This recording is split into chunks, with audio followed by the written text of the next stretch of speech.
Damn. Cool.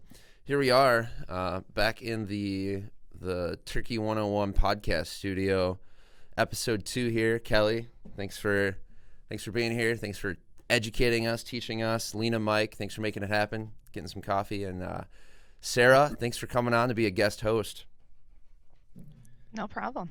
Boom. All right, Kelly, what do we got for the rookie hunters today?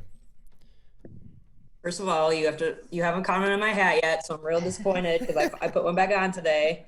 This is the turkey hunting hat. Damn it! It's actually my first camo hat ever that I would wear hunting, and now I still have it, and I use it early season archery and during turkey season. So that's the hat if you're gonna watch us on the YouTube or wherever. It reminds me of the hat I have from my dad hanging in my garage. It's got like that well sweated lump, the lumpiness on the front. Like, like looking really dorky. So whatever. But I put it on for you, so you're welcome. Excellent. I appreciate that.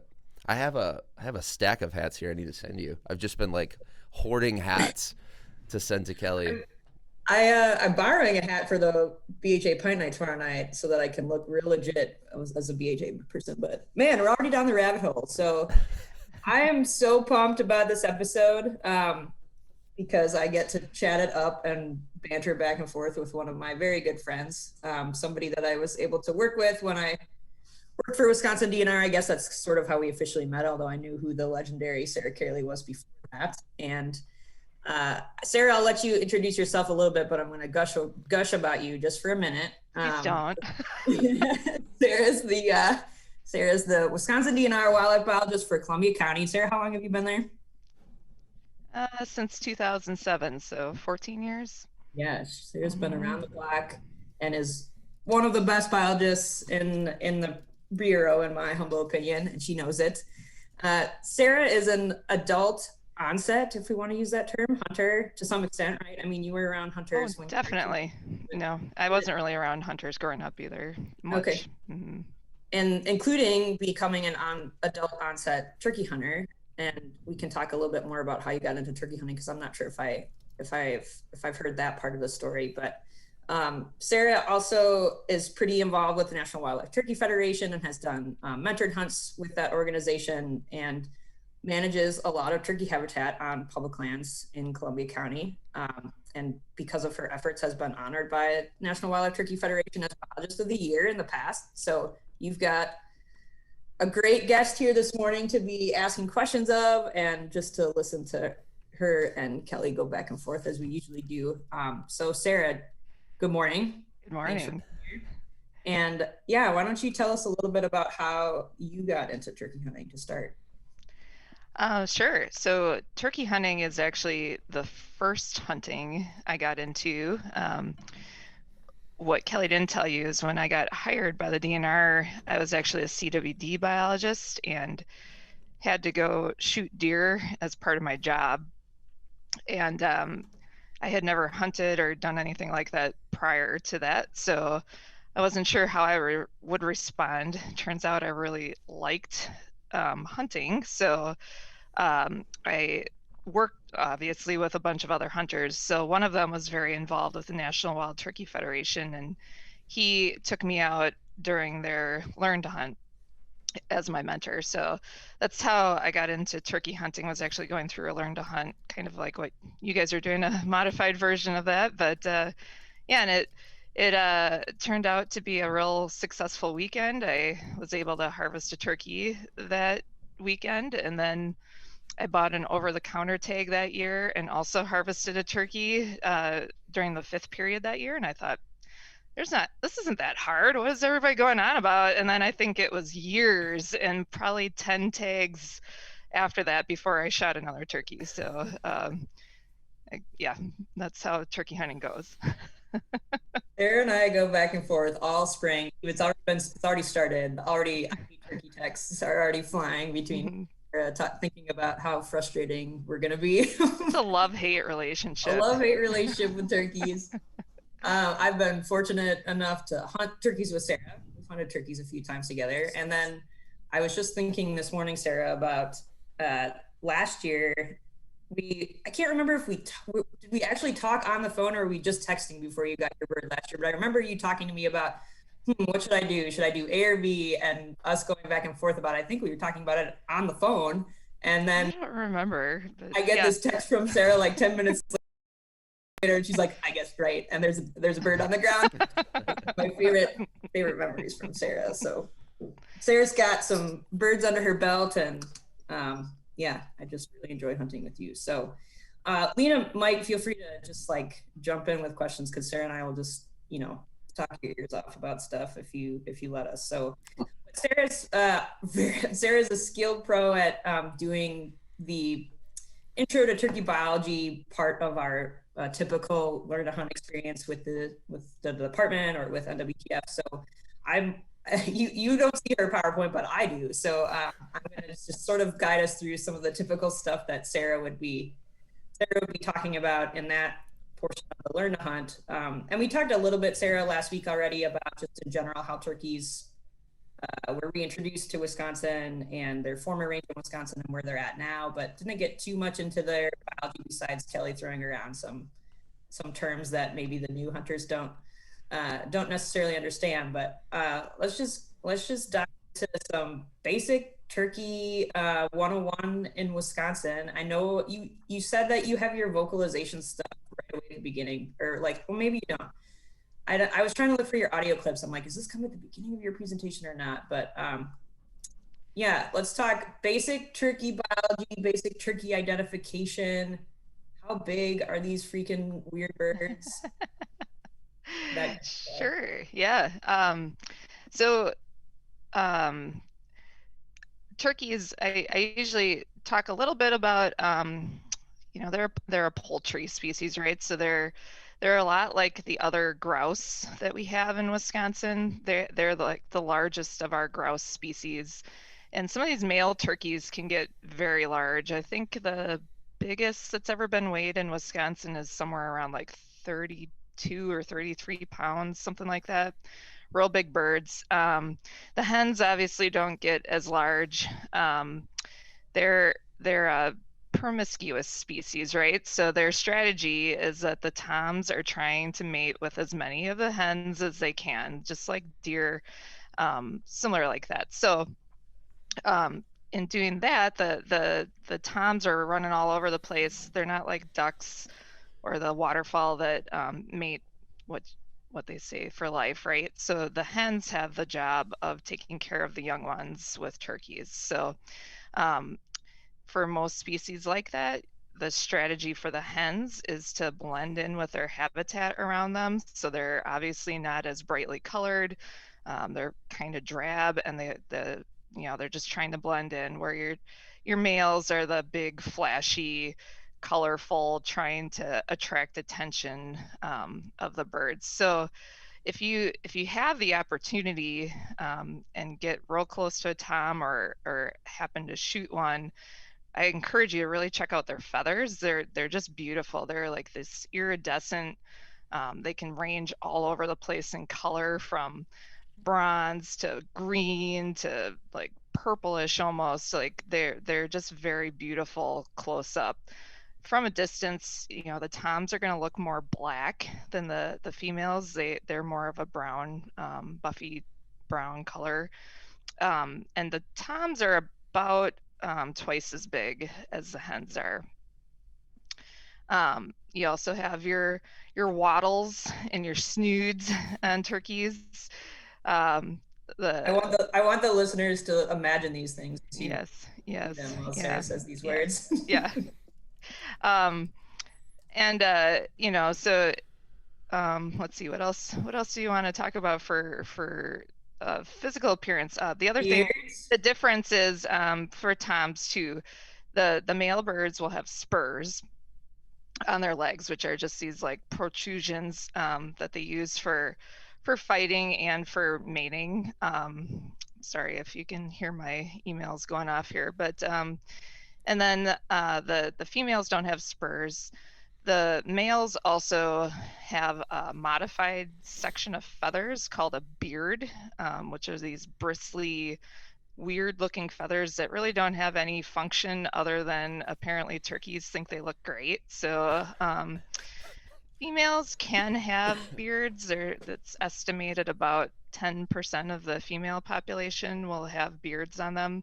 Generally, they tend to look a little different though. They're not usually as big and bristly. It's more like just like almost a pencil size shape of a beard hanging down on a hen. So they don't look near as bristly, I guess I would say. The males, their heads can actually change color. So what a lot of people think is, oh, if I see a blue head, that means it's a hen. That's not necessarily true, because the males can have blue heads as well. When they get real excited and the blood starts flowing, it can change to white and to red, and it's kind of weird. You can almost see it change colors sometimes if you're lucky. So the males will also strut, although some real aggressive hens will strut as well, which is kind of a weird thing, but really dominant hens might strut out. And what we mean by strut is it's a classic turkey pose, right? Where you see a tom with his wings kind of held out.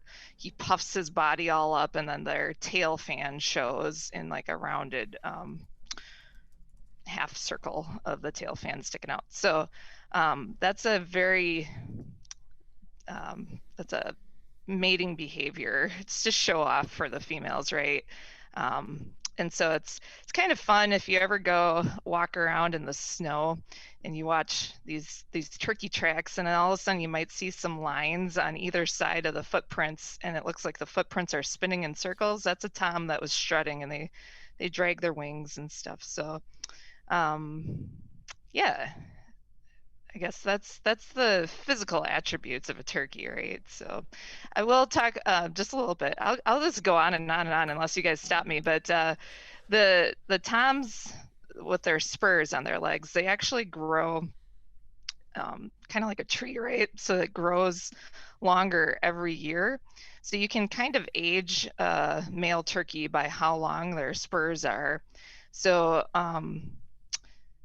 I think it's like 3/4 of an inch is considered a young, or a poult, or it was a poult the prior year. So baby turkeys are called poults, and then when they're their first spring of the year, like now, the young ones are called either jakes or jennies. Most people just call them the females hens, but the young male birds are called jakes, and when they reach 2 years old, they're considered a mature or tom turkey.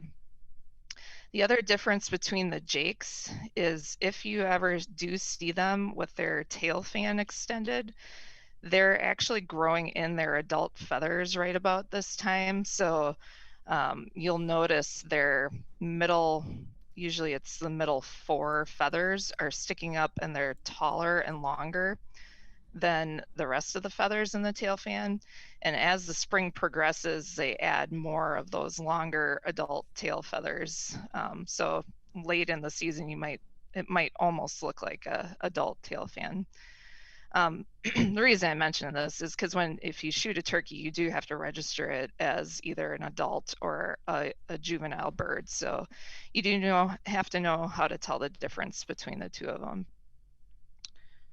And another tidbit about registering birds and what birds you can shoot in the springtime in Wisconsin, it's legal to shoot any bearded bird in the springtime. So you theoretically could shoot a bearded hen in the springtime as well, and it would be legal. And you would say that's what you got on the registration. They have an option to say that you did get a female bird. So you would also need to be able to identify between a male and a female bird based on some of the characteristics that Sarah was talking about.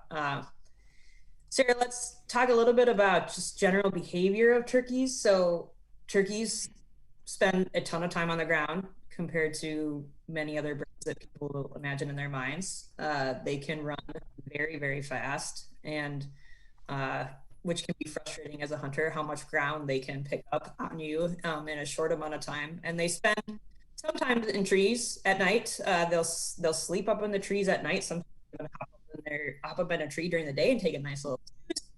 I've seen them do that, or and when the winter gets really harsh, they'll maybe even spend a complete day, if not multiple days, up in the top of a tree, out of the deep snow, trying to eat. I don't know if they're eating tree buds up there, Sarah, or anything, or maybe they're not eating anything, but they're pretty hardy in the wintertime that way, that they can stay up in the tree, but it's not necessarily what they would naturally do. So right. And I don't know if it's, so Kelly mentioned earlier, we tend to throw around a lot of terms that new hunters might not understand. So what Kelly's talking about the turkeys doing, that's called roosting, right? When they go up and just hang out in a tree.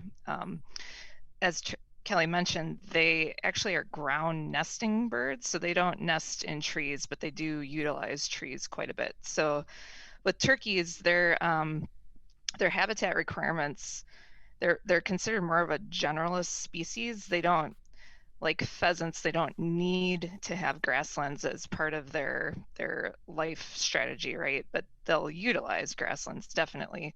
But for turkeys, the ideal habitat is about a 50-50 mix of woodlands versus just open area. It could be grass, it could be farm, agricultural areas. It doesn't really matter as long as they can find enough food. And then, like Kelly mentioned, they need that wooded component for cover and for their roosting needs. So the only time they don't really roost in trees at night is if it's a hen that's on a nest and incubating her eggs. But they'll nest all over the place too. They nest in grasslands, they'll nest in the woods. So they do utilize woods quite often, especially in the fall. Oaks are a really important species for not only turkeys, all sorts of wildlife. Acorns are a huge food source for many different species, and turkeys definitely utilize those too. Oaks are also really good for turkeys to roost in. Some of these older oaks that grew up in open environments tend to have a lot of lateral branches, which turkeys like for roosting on.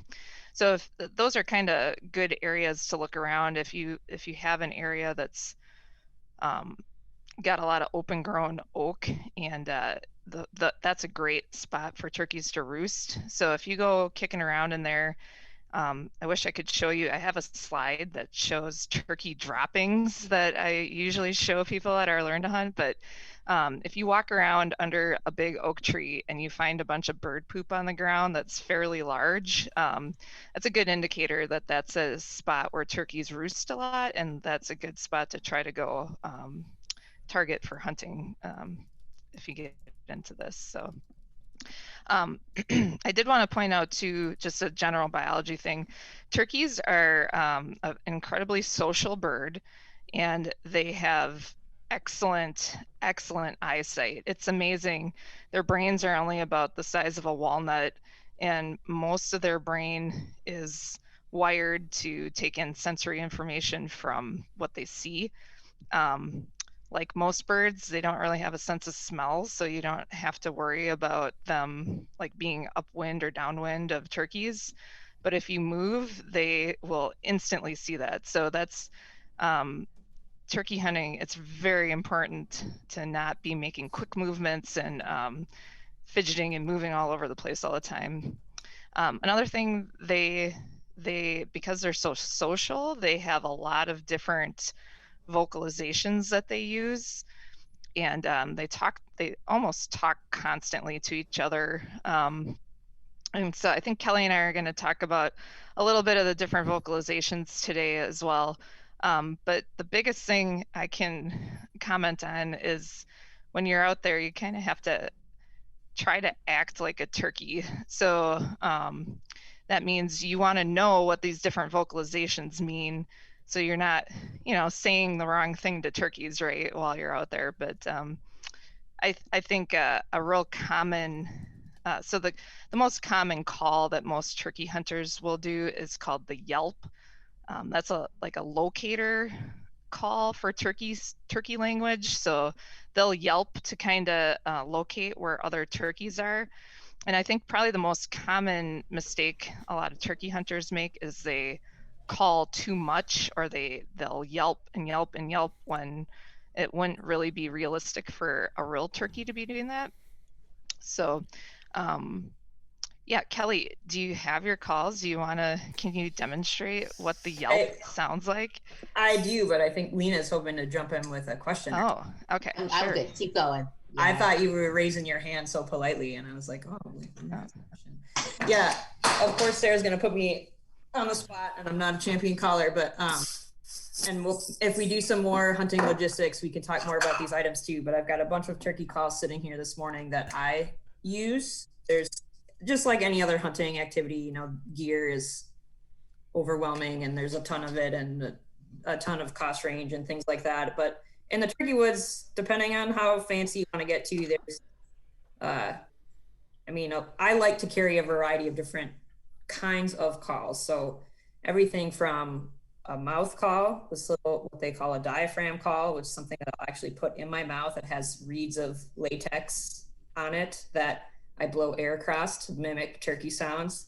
And this one, like Sarah was saying, when you're trying not to move is nice because it's in my mouth. So the turkeys theoretically can't see that. I also have a pot call, a style of pot call. This one is a glass top, and it says Crystal Mistress on it. This is a call given to me by a friend, Aaron Holmes. Shout out Aaron Holmes. Like a handmade custom call from this gentleman that's listed on here.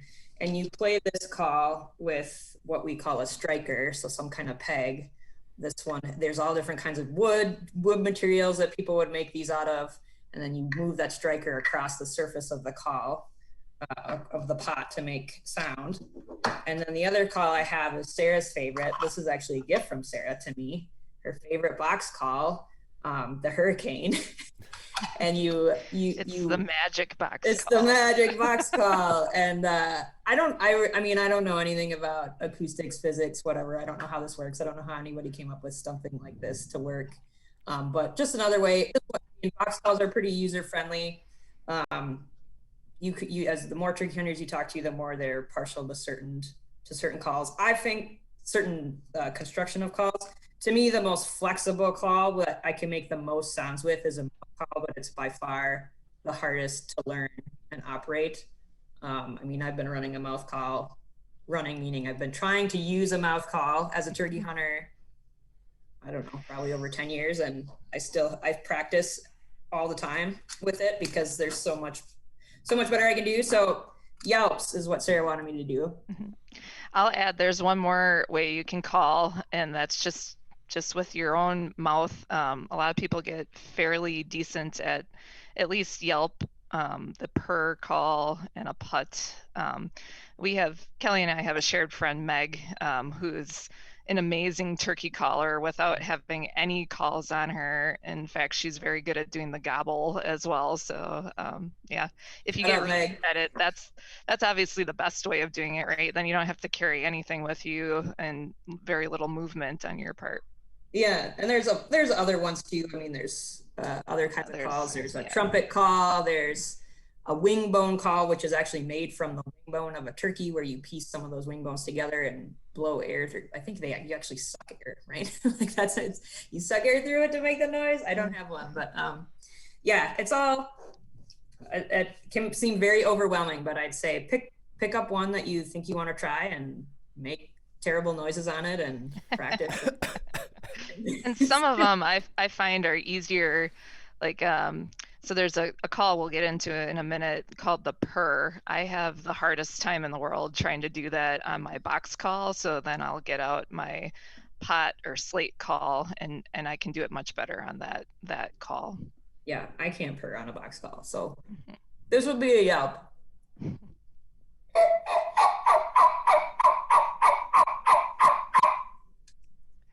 Pretty standard turkey call. And then this is the most frequently used sound by a turkey hunter, and the most frequent sound you'll probably hear in the turkey woods, besides maybe a cut or a cluck, I would say. But the standard call that you're going to hear a turkey hunter make.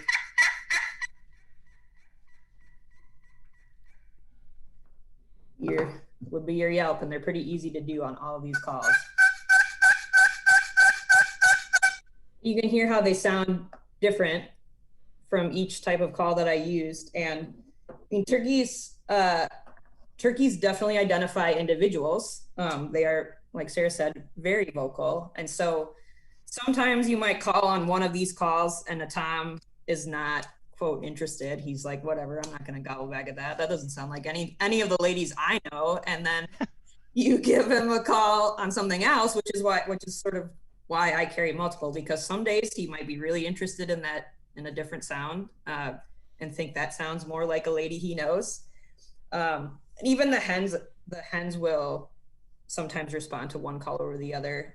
I always get a bump of encouragement when I'm in the turkey woods and the hens respond to my calling too, because then at least theoretically I'm sounding like some other animal out there. So that's the yelp.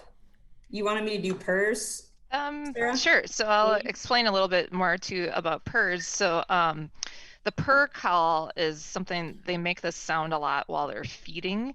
It also kind of translates into like a contented call. So that means that they're very comfortable with where they're at, and can invite other turkeys, to think, oh, this is a good spot to be because there's no dangers here. So go ahead, Kelly. Call. And I also struggle to make this, especially when at the beginning of the year it takes a little bit more finesse to do a purr on any call, but I'm just sort of letting my striker bounce its way across the top of my call. Kelly, do you have different strikers for each of the calls you're attempting to make? No, I do not. I will. Some of them maybe I like better than others, I guess, to make a certain sound. So like if I want to call soft and do a lot of purrs, and I like one of my strikers better than the other to do that, maybe I'll favor one over the other. But I have two strikers that came with this call. One of them has a little bit softer sound and one of them has a little bit harsher sound. They're two different kinds of wood. But I'm not very good at purring on my mouth call. So I usually try to do it with my glass call or my slate call, whatever. And then if you slip in if you purr and then you slip in a cluck at the end of the purr, that. So sometimes, like what Kelly's doing there, if yelping is not being very effective, I'll actually sit there and just purr cluck, purr cluck for like 10 minutes straight. And sometimes that's more efficient at getting turkeys to come over than actually yelping at them. Not always, but it's just a strategy to take. But like I said, with the yelps, unless you are talking back and forth with the turkey, you don't want to just sit and yelp for, I probably try to, if there's no turkeys talking around me, I'll maybe yelp at once every half an hour, 20 minutes, something like that, just to see if a turkey walked into range and see if they call back to me. So Lena's looking like she's taking it all in, but like maybe just like overwhelming her with like, sorry. No, everybody's good. I need to process a little bit now. I have to the tune of Walk Like an Egyptian. I have 24 points now written out methodically. Oh my. And this episode is now called Act Like a Turkey by Running a Mouth Call. That's what this episode is called in my little head. I have identified 1, 2, 3, 4, 5, 6, 7 places where I am in fact a lot like a hen. So I do have a couple of questions though. I'll let you know. Point number 7, I do strut occasionally, which I believe makes me a dominant hen. So I just want to confess that. I just get out there. Okay, I also have a waddle, I'll be honest. But where is the snood? The snood like kind of hangs over their beak. So it's that weird piece of skin that is on top of the beak. Hens have it too, but it's not near as pronounced as a tom's. His hangs way. It's a very long snood. And when they actually can get erect. Talking, we were talking before. Yeah. Yeah, I'm super sad that I'm not like the hen in this deal. Super sad about that. I always miss out on the biggies. Can everyone see the Snood? I think I shared the screen. Yeah. Oh, there it is. Yeah. And Lena, a lot of times when the Tom's strutting, you'll see him shaking his head, and he's shaking that Snood part of their display. Nice. Can you shoot a roosting turkey, or do you prefer for them to be on the ground? It's legal to shoot a roosting turkey. However, most turkey hunters would say it's not very ethical to shoot a turkey when it's just sitting up in a tree. It needs to be able to run. One more question, but I can't find it. Mike, what questions do you have? Not really any. I'm just following along. Mike's still thinking about that 32-pound Tom we mentioned at the very beginning. He's like, that's a lot of turkey meals. It made me think of a Newski's smoked turkey breast that we just got in for a demo we're doing, and it had to be like a 12-pound turkey breast. It was insane. Yeah. Not the same, but it was crazy.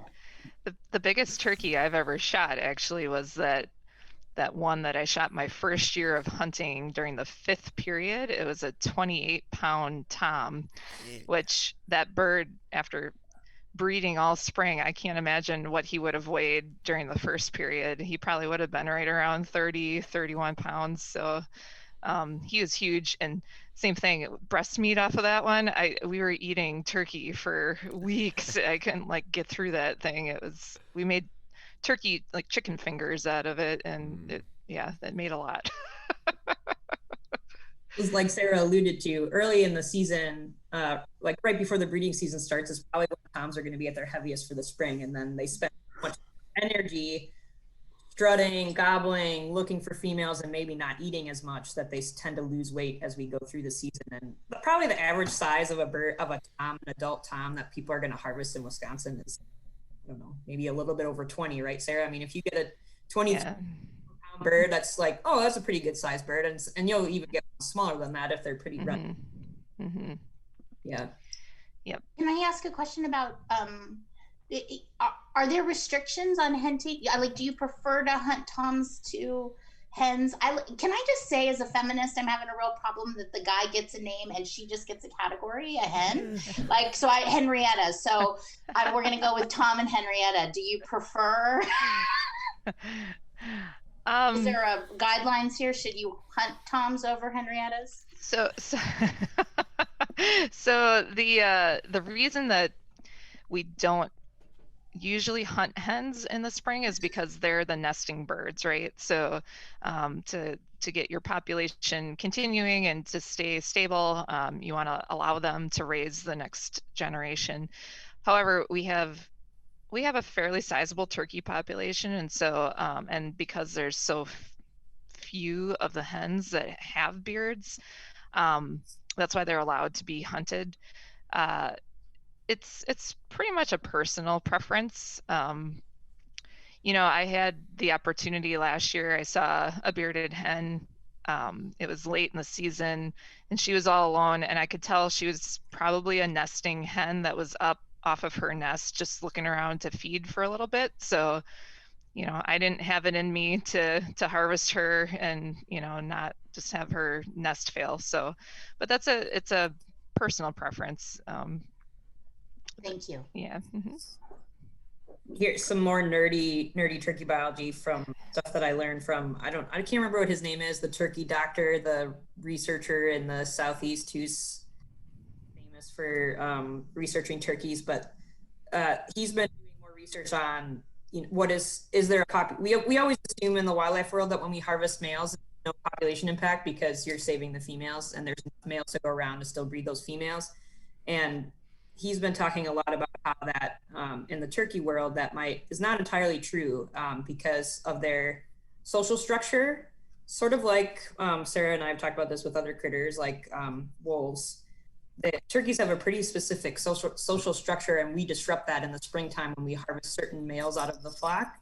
The hens have sort of an order in which they allow each other to breed with a male, and then the males obviously have some dominance. And so when that gets shaken up by harvest, then there's like a nest failure by a hen, it might take them a really long time to sort all of that out, and consequently are we having less nest success. It's a really, I think, probably a really difficult question for us to figure out from a science standpoint, but it's certainly shedding a little bit different light on our assumed knowledge that only harvesting males in the springtime isn't having a population response.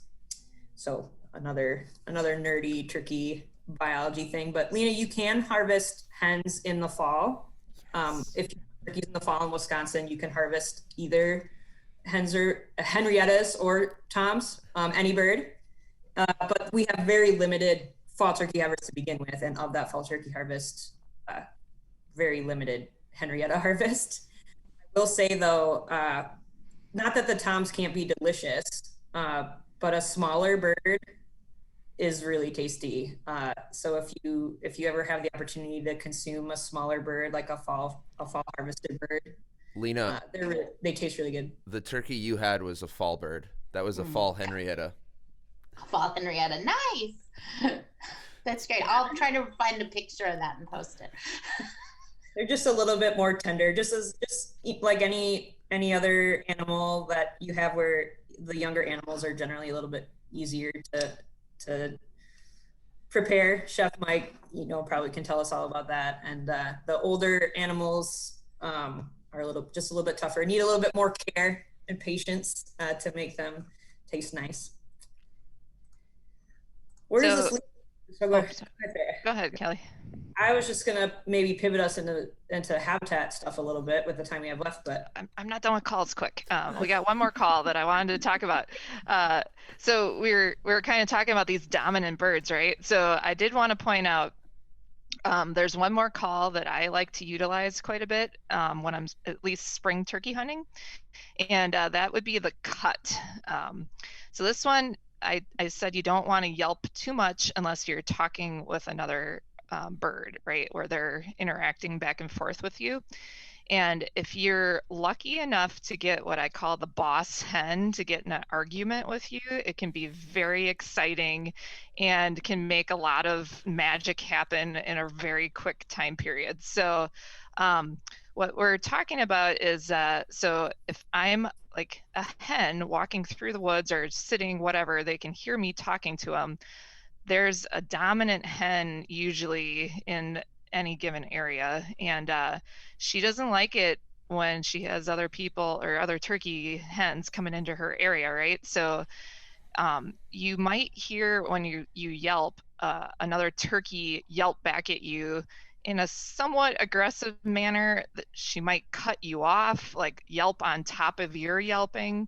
And generally they really hate it when you do that right back to them, and they get real mad, and they do what's an excited yelp, which is called the cut. Kelly, can you demonstrate a cut? Yeah.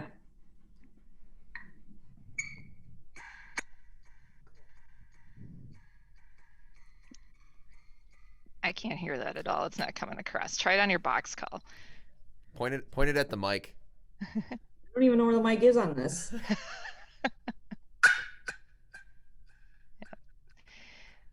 So a lot of times too, what it'll be is like a kind of a yelp, and then like a yelling yelp on top of it. And so that's, what I usually try to do is if I hear another turkey, I'll try to exactly copy what they're doing and do it right back to them. And if it's a boss hen, she gets real mad and she basically gets in an argument with you. And if you get her mad enough, she will come and find you, or try to find you, to basically, I think, teach you a lesson.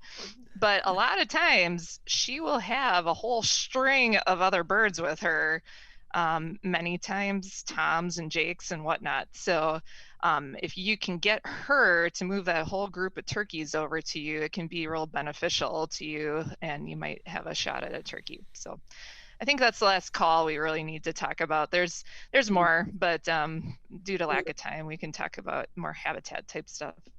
Yeah, the other Henrietta you might run into in the woods that's talkative is a lonely juvenile in the springtime. And a lot of times they're by themselves and they're lonely and they're like, hey, I'm social, like I just need a friend. And so they'll kind of be walking around talking and they'll come check you out, which is kind of fun too. But the other thing to keep in mind too, I guess, about calling, Sarah had mentioned, you don't want to overcall. When it gets really critical too to perhaps not overcall is if you have a bird getting close enough to you where they potentially can see your location, you don't necessarily want to, quote, give away your location to that turkey. A Tom's going to walk up to the spot where he can see where that sound's coming from, look, and if there's no lady friend there, he's going to be like, I'm out. Something's not right here. I'm getting out of here. And so depending on what kind of cover you're in, if it's thick or if it's really open woods, just be careful with your calling when that bird can actually see your location, because that Tom can pinpoint you very specifically, like to the tree. They will walk to the tree where you are calling from, because that's how good their hearing is and how good they can assess from which direction it's coming from. So what I like to do when the turkeys are getting in that close too is not just if I'm cutting off turkey vocalizations, another thing you can do that seems natural and will pull turkeys in is if you actually just scratch in the leaves. That sounds like other turkeys feeding in the woods. When turkeys feed, they scratch up stuff with their feet and then they peck at it. And so if you just make scratching noises in the leaves, it sounds natural to a bird, and then might, just another flavor of something you can do to entice that bird to come in. Like I mentioned on the first episode, generally what happens, and this is also related to Sarah saying like a grouse, generally what happens is a Tom flies out of his tree in the morning, he goes to a spot where he wants to strut his stuff, and then he expects the ladies to come to him. He's got his, quote, strut zone, sort of like a prairie chicken, Bill. I mean, they're sort of like a lecking bird. They've got a spot, they're gonna go do their thing, and the ladies are supposed to come there, and they do their breeding, and they kind of move on for the day. And turkey hunter in the woods, you're trying to make the reverse to some extent. You're a hen calling, hoping to draw that Tom to you. And it works, certainly, but it's not necessarily the first thing that would happen naturally for these birds. Generally, the ladies are going to the male out in his strut zone. So just keep that in mind too when you're calling, and the Tom's gobbling. Well, he's expecting you to go over there. As much so if you can move without being seen, that might be part of your strategy, is to move in closer to that Tom if he seems unwilling to move towards you. All right. And you guys will probably probably my brain is flashing. Does that mean that the reason that you want to know turkey sign is so that you can identify the strut zone and get there first? That's a really great strategy if you can get there. I was going to just comment. So sometimes, especially for newer turkey hunters, it's easier if you use a blind, so like a little tent that you sit in. Turkeys generally don't seem to be bothered by those usually. Sometimes they are, but so you can get away with a lot more movement when you're in a turkey blind. And also if you have the opportunity, like on private land somewhere, to set it up ahead of time so it's there, you can sneak into that while the birds are still roosted. And then hopefully, if all goes well, they fly down to where you expect them to fly down to, and maybe you'll get lucky. So in the little bit of time we have left, like I mentioned at the beginning, Sarah's habitat manager extraordinaire in Columbia County, burn boss in the literal and metaphorical sense, and that she's a freaking boss, and gets a lot of burning done to improve turkey habitat on public lands. And so I was hoping, Sarah, we could talk a little bit about why burning benefits turkey habitat, what parts of turkey habitat you burn, what you're hoping to improve by doing that management activity. Sure. Yeah. So burning helps turkeys, and not just turkeys, other wildlife, but what we try to accomplish with burning is to create a simulated habitat to what we what used to be here in Wisconsin, right? So most of our burns are either in prairie type habitat or more often we've been actually doing a lot of oak savanna restoration in Columbia County. And turkeys will definitely utilize both of those habitats, but the mostly the big point of burning is trying in a prairie habitat is to try to keep it in grasses, right? And keep the trees that don't like fire from being able to grow there. And similarly in like an oak savanna, it also is meant to kind of kill, you know, honeysuckle, buckthorn, maples, these things that don't really tolerate fire very well. And it also keeps it as a more open habitat, which turkeys basically will go anywhere, but they do, because they're so visual, they do like these open habitats because then they don't, they can see predators a lot easier. And also in these prairie habitats, there's a lot of blooming flowers, right, or forbs. And what we didn't really talk about at all, sorry, is the nesting and brood rearing of the hens and their young, their poults. So these turkeys have to eat, what did I say, Kelly, 20% of their body weight, these young turkeys every day just to grow. And they need a lot of protein because basically they grow from a little chick or poult in the beginning of the summer to a full-size turkey almost by the fall, right? So they have to gain a lot of muscle mass and growth in a short period of time. And insects and invertebrates really help them pack on the pounds. So what's going to be attractive to them is something that attracts a lot of insects. So like prairies or even these savannas with a lot of flowering plants in them that attracts a lot of pollinators and insects and invertebrates. And so that is one of our objectives, is to make that kind of habitat to allow for areas for these like brood rearing for these types of birds, and other animals also benefit from it as well.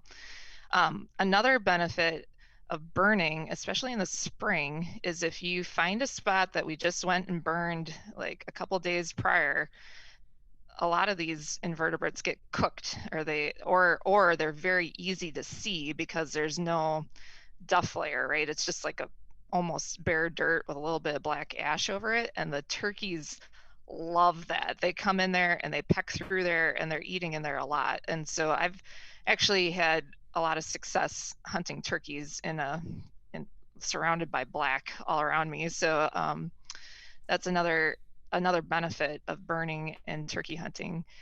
And it also you know, it's a nice, I like it, just I don't know how to explain it, but the aesthetics of it, you know, to hunt there versus sitting in a buckthorn filled woods is, I don't know, to me it's just nice. Yeah. Smells great, right? Yeah. If you can hunt in a burned area, it has for us fire nerds, that smell is tough to beat in the springtime. Sarah, do you want to talk really quick about, because Bill and I always try to hit too on like what dollars fund these management activities. Yeah, so, sure. And turkey hunters are, you know, buying a turkey stamp and wondering how their license dollars are spent. So go for it.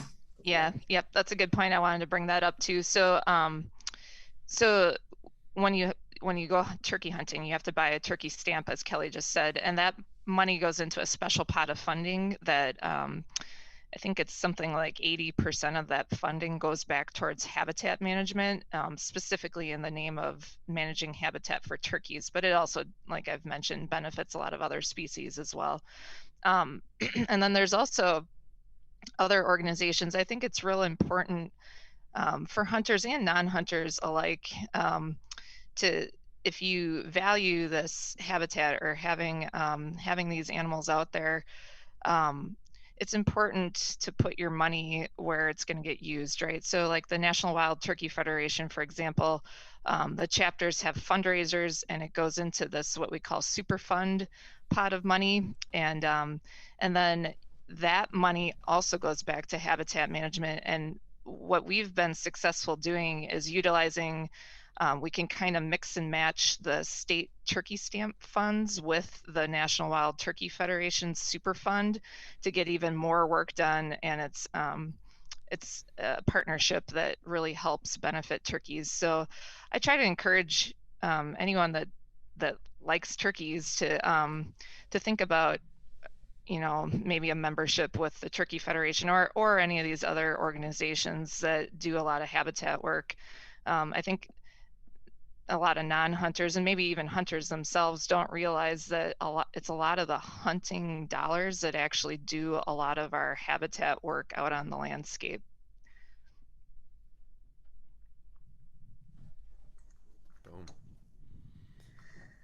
What do you think, Bill? Kelly? Wrap up with, did the new hunters have any questions? Yeah. We covered Since a lot. we talked at you for like an hour. Yeah, sorry.